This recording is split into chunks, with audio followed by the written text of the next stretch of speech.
Hello everybody. Today I'll be starting off my Lost Media series with the strange disappearance of the Nickelodeon 2000s horror film named Crybaby Lane.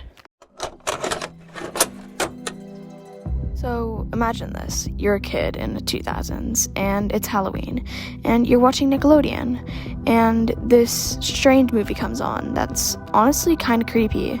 I don't mean like haha spooky kind of creepy, I mean like actually unsettling.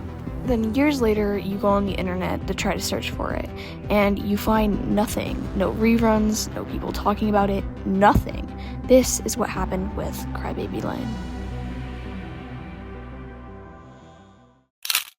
So, Crybaby Lane aired in the 2000s as a part of Nickelodeon's Halloween lineup, which already is kind of weird because Nickelodeon isn't really known for straight-up horror like that in their Halloween lineups. The story follows two brothers after they hear about a local legend about a farmer and two conjoined twins.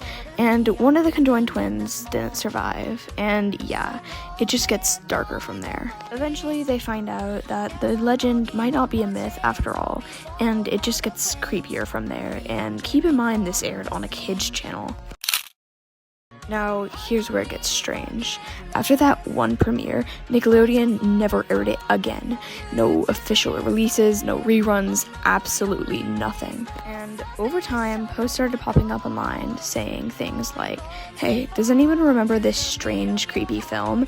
I'm starting to believe that it was just a dream because no one's talking about it." And since there was no real proof of this film existing, people started to believe it was just a Mandela effect, but for a weird Nickelodeon creepy horror film.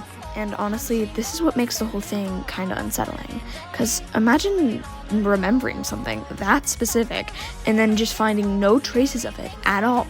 The whole internet telling you it never existed. That just messes with your head a little. So, why did it disappear?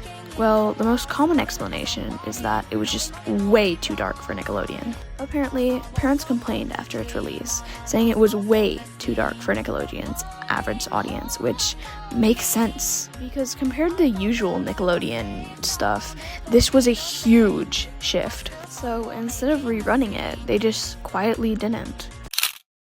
But here's where this gets even better.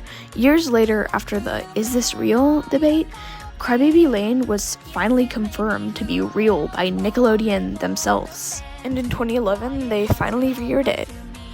Even though it's been found now, this whole situation was just so weird. It's honestly kind of weird that Nickelodeon would make like a straight up horror movie like that, especially airing it on their kids channel. And so yeah, that's the story of Crybaby Lane.